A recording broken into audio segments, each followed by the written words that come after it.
வணக்கம் நண்பர்களே. இன்றைக்கு என்னுடைய சமையல் அறையில் சுவையான கடாய் பன்னீர், அது கூட சேர்ந்து நிறைய குடமிளகாய் கறி எப்படி பண்ணலான்னு செய்து காட்ட போகிறேன். வாங்க பார்க்கலாம். ஒரு பிளெண்டரில் மிக்சர் ஜாரில் 4 டேபிள் ஸ்பூன் கொத்தமல்லி விதை எடுத்துக்கோங்க. அது கூட 10 சிகப்பு மிளகாய் சேர்த்துக்கலாம். சேர்த்துட்டு இதை ஜஸ்ட் க்ரஷ் பண்ணி எடுத்துக்கலாம். ஒன்றும் பாதியமாக ஓட்டி எடுத்துக்கணும். 2 தக்காளி எடுத்துக்கோங்க. இது 1/2 கிலோ கழுவிட்டு இதை கட் பண்ணி எடுத்துக்கோங்க. 5 பல்லு பூண்டு எடுத்துக்கோங்க. இது ஒரு 22 கிராம் இருக்கும். இதையும் நறுக்கி எடுத்துக்கோங்க. ஒரு பாத்திரத்தை வச்சுக்கோங்க. அதில் 1 டேபிள் ஸ்பூன் எண்ணெய் எடுத்துக்கோங்க. எந்த எண்ணெய் வேணாலும் பரவாயில்ல. இப்போ பூண்டை நம்ம வறுக்க போகிறோம். 1 நிமிஷம் வதக்கினதும் இப்போ தக்காளியை சேர்த்துக்கலாம்.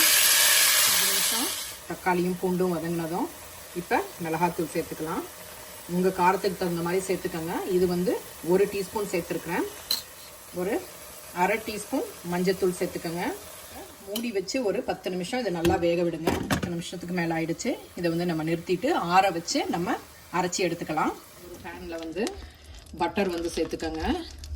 ஒரு டேபிள் ஸ்பூன் பட்டர் இருக்கும். அதில் நான் பன்னீரை வறுத்து எடுத்துக்க போகிறேன். ஒரு சில பேருக்கு பன்னீர் வறுக்காமல் போட்டால் பிடிக்கும். எனக்கு வறுத்து போட்டால் பிடிக்கும். அதனால் நான் வறுத்துக்கிறேன் பன்னீரை. இது ஒரு 420 கிராம்ஸ் பன்னீர் இருக்குது. இப்போ அடுப்பை நிறுத்திடுங்க. இந்த பன்னீரை வேறு ஒரு தட்டில் எடுத்து வச்சுக்கலாம். தக்காளியும் பூண்டையும் வதக்கின அந்த பாத்திரத்தில் தக்காளி எடுத்து நான் அரைச்சி வச்சுட்டேன். இப்போ அதே பாத்திரத்தில் கொஞ்சமாக எண்ணெய் சேர்த்துக்கோங்க. ஒரு டேபிள் ஸ்பூன் எண்ணெய் காஞ்சதும் 1 டீஸ்பூன் கொத்தமல்லி விதை திரும்ப சேர்த்துக்கோங்க. கொத்தமல்லி விதை வதங்கினதும் இந்த அரைச்சி வச்ச பேஸ்ட்டை சேர்த்துடலாம். இதில் நம்ம ஒரு கப்பு தண்ணி சேர்த்துக்கலாம். நம்ம மிக்சர் ஜாரு இந்த பாத்திரம் எல்லாத்தையும் கழுவி அப்படியே அந்த தண்ணியை நம்ம இதில் சேர்த்துக்கலாம். ஒரு நிமிஷம் கழிச்சு பால் சேர்த்துக்கோங்க. இது காய்ச்சாத பால், ஃப்ரிட்ஜிலேருந்து அப்படியே நான் எடுத்து சேர்த்துருக்கேன். இதையும் கலக்கி விட்டுக்கோங்க. தேவையான அளவு உப்பு சேர்த்துக்கோங்க. பன்னீர் வறுத்த அதே பேனில் பட்டர் கொஞ்சம் எடுத்துக்கோங்க. இது 2 டேபிள் ஸ்பூன் பட்டர் மெல்ட் ஆகட்டும். 1/2 கப் நான் ஹெவி க்ரீம் சேர்க்குறேன். நீங்கள் 1/2 and 1/2 சேர்த்துக்கலாம். இல்லைனா ரெகுலர் க்ரீம் சேர்த்துக்கலாம். ஹை ஃப்ளேமில் வச்சுட்டு நம்ம குடமிளகா, கலர் குடமிளகா நான் எடுத்துருக்கிறேன். பச்சை, மஞ்சள், ஆரஞ்சு, சிகப்பு இது நீங்கள் இதை லேசாக நம்ம சுட்டு நம்ம இந்த கிரேவியில் சேர்க்க போகிறோம். அதே மாதிரி கட் பண்ணிக்கோங்க. இப்போ வெங்காயம் இது 100 கிராமு, காய் ஒரு 370 கிராம் இருக்குது. வெங்காயம் 100 கிராம். இப்போ இதையும் இதோட சேர்த்து நம்ம வறுத்துக்கலாம். இப்போ முதல்ல நம்ம இந்த கொத்தமல்லியும் மிளகாயும் பொடி பண்ணி வச்சோம்ல, அதிலிருந்து நம்ம ஒரு 2 டேபிள் ஸ்பூன் இதில் சேர்த்துக்கலாம்.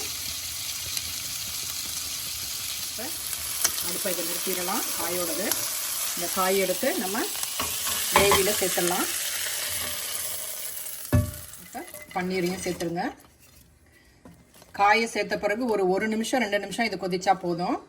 எப்போதும் நீங்கள் பார்ட்டி அந்த மாதிரிக்கு செய்கிறீங்க அப்படின்னீங்கன்னா இந்த கிரேவியை செஞ்சு வச்சுட்டு காயை நம்ம சாப்பிட போகிறதுக்கு முன்னாடி லேசாக ஃப்ரை பண்ணி நம்ம இதில் சேர்த்தா உங்களுக்கு சாப்பிட்றப்ப காய் நல்லா க்ரன்ச்சியாக இருக்கும். சாப்பிட்றப்ப நல்லாயிருக்கும். என் பையன் கொஞ்சம் காரமாக இருக்குதுன்னு சொன்னான். அதனால் நான் இன்னொரு 1/4 கப்பு விப் க்ரீம் ஆட் பண்ணேன். உங்களுக்கு காரத்துக்கு தகுந்த மாதிரி நீங்கள் மிளகாத்தூளும் சரி விப் க்ரீமும் நீங்கள் சேர்த்துக்கலாம். இப்போ அடுப்பை நிறுத்திடலாம். சுவையான கடாய் பன்னீர் குடமிளகாயோடு சேர்த்து ரொம்ப கலர்ஃபுல்லாக இருக்குது. ரொம்ப சுவையாக இருக்கும். இது நீங்கள் சப்பாத்திக்கு, ஜீரா ரைஸ்க்கு சாப்பிட்லாம். இந்த ரெசிபி உங்களுக்கு பிடிச்சிருந்ததுன்னா லைக் பண்ணுங்கள், ஷேர் பண்ணுங்கள், சப்ஸ்கிரைப் பண்ணுங்கள். என்ஜாய். தேங்க்ஸ் ஃபார் வாட்சிங்.